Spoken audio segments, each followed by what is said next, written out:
Hello, time to talk about more specs in Warlords of Draenor, and this time the one on the chopping block is the Assassination Rogue. And while I said this is the chopping block, really it isn't. I think I'll just rather give this a cookie than behead it, because guess what? It is so good. I love this spec. And yeah, really, again, completely surprised. Now, I think it's definitely worth saying that I have never played an Assassination Rogue on live. Well, I lie, I am technically leveling mine up, still got to do the Dread Wastes, isn't that fun? But it's so good on the Warlords of Draenor beta. Of course though, I've got no frame of reference as to how it was in live. From what I can tell, the only major change is that one of the Draenor perks actually makes Slice and Dice baked into the spec so that you no longer have to manage that. And you know what? I think that's okay. I think combat definitely feels a little bit more complex to play than Assassination, but Assassination is just glorious, stabby, fun. And it's also implementing one of the little gameplay mechanics I like the most, which is one ability causing another one to proc. So what you have in this spec is Mutilate, and that's the thing that generates your combo points. It's a bit like, say, I don't know, Jab if you were on a monk. Now that's pretty cool, and of course you use your combo points on various different abilities, one of them being Envenom. But when an enemy is below 35% health, you're able to use Dispatch, which is kind of like Execute. It costs a low amount of energy and it gives you a combo point and it does a bunch of damage, so it's lovely. Now the great thing is its interaction with Mutilate, so when you Mutilate you've got a 30% chance of proccing a free Dispatch.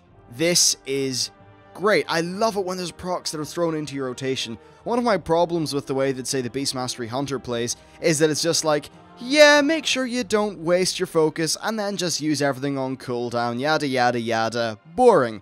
Whereas in this, every time you use Mutilate, you have a 35% chance for your rotation to be spiced up. That is, I think, a pretty appropriate level of RNG, and of course, over a large sample size, say the duration of a few fights, it is balanced. And it just adds that little bit of, I don't know, something to the rotation. I suppose it makes it a little bit more reactive. Now, another great thing as well is that Mutilate gives you 2 combo points, but of course, a maximum that a rogue can have is 5, right? So that's a bit weird. Well, what rounds off? Dispatch does. If you do 2 Mutilates and then a Dispatch, you get 5 combo points, which is the optimal time that you should be using something like Rupture or Envenom. Now, this also ties in really well with one of your talents. This talent's called Anticipation. Now, Anticipation means that you can have... Basically, if you, say, use Mutilate when you already have 5 combo points, you'll get 2 stacks of Anticipation. Essentially, what this talent does is it lets you have a maximum of 5 combo points. Or, sorry, 10 combo points. Though, of course, you can only spend 5 at once.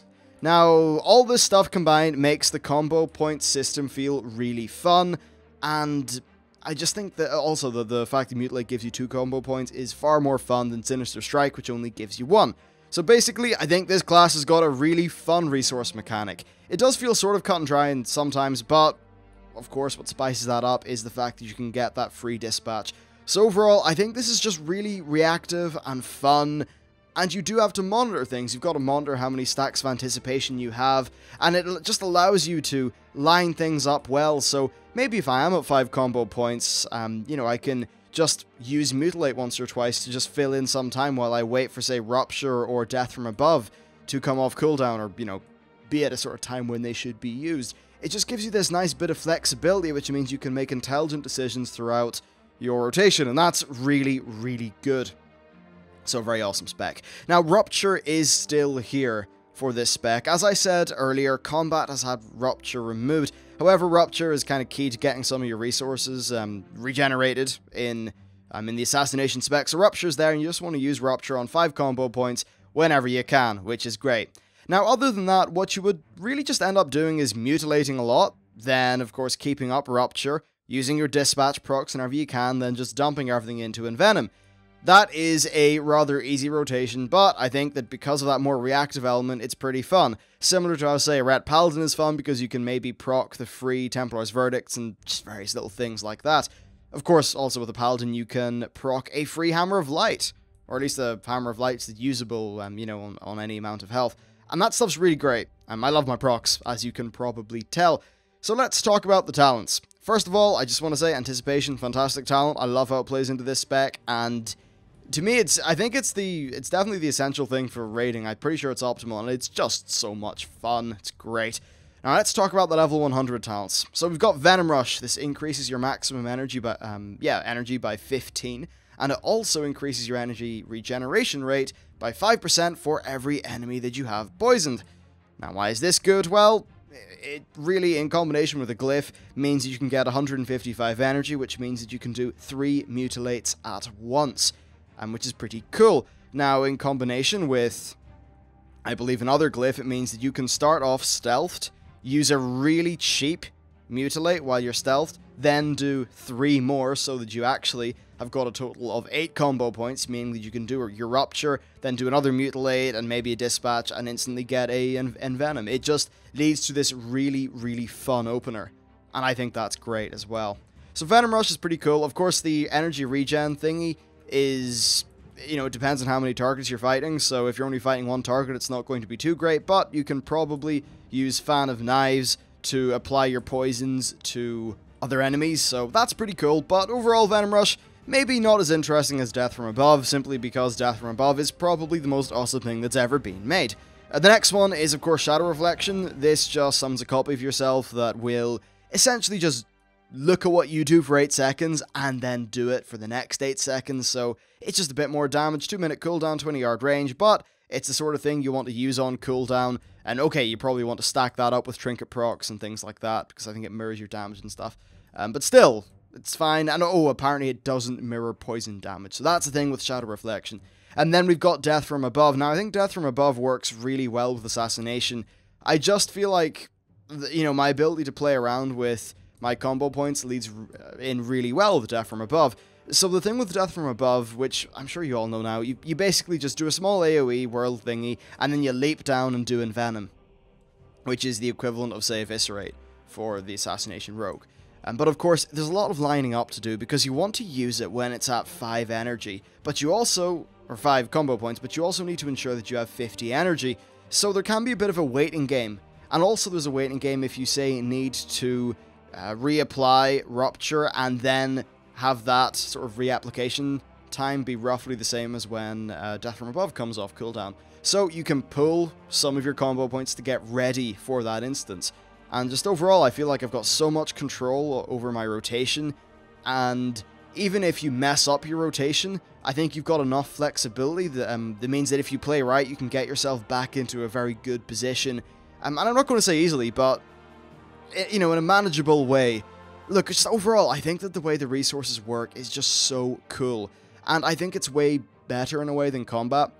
Because in combat, you don't really have something like Dispatch to really spice things up. Like here, you've got Mutilate, which does cost 5 more energy than Sinister Strike, but it also generates twice as much combo points. So you're getting a lot of combo points coming in, and Dispatch means that you've got a reactive bit of gameplay that gives you even more combo points, and then of course Anticipation means you've got lots of control over your combo points. This stuff all plays together to just make a spec that I find to be very fun on multiple levels. I've got to say, it's great. The one little thing about the rogues which does piss me off just a bit is your poisons. I wish they would just stay on. Why is there a 60-minute cooldown? Could I just not constantly have Deadly Poison on until I choose otherwise? I mean, surely that makes sense, right? It's just an annoying thing to remember. I suppose the other just quick little notes for rogues do apply. So for an example, you can use Vanish to use one of your stealth-only abilities, or perhaps use the cheaper Mutilate in stealth. That's pretty cool. You can use Cloak of Shadows to just Zerg mechanics. So for an example, there's this boss in Auchindoun which does this big AoE. Well, that was fine. I could stay on the boss and just use Cloak of Shadows while everyone else ran away to get to the safe place. So that's really, really cool. Love that ability. Then there's also Feint, which helps you survive AoE things. Just overall, I feel like I've got so much control. And there's a lot of stuff that you can do to react to whatever situation that you're in. Maybe a big scary thing appears on the floor, that's fine, you can sprint out of it. A big AoE comes, that's fine, you can Cloak of Shadows or Feint. Lots of stuff, lots of reactive gameplay, lots of decision making, and overall, a fantastic spec for a class that I am really warming to in such a surprising way. I didn't think I'd like the rogues so much, but I've just been having a blast over the last while. So there you go, that is 9 minutes and, 150 seconds of me gushing about rogues. Rogues are great. go get a rogue. It's fun. Though I suppose it's sometimes a little bit tricky when you're trying to solo things out in the world, and maybe if you want to do old bosses. But still, if you just want to DPS, kill shit, and enjoy yourself doing it, the rogue comes with a hearty recommendation from me. That's it for this video. Thanks for watching, and I'll see you next time.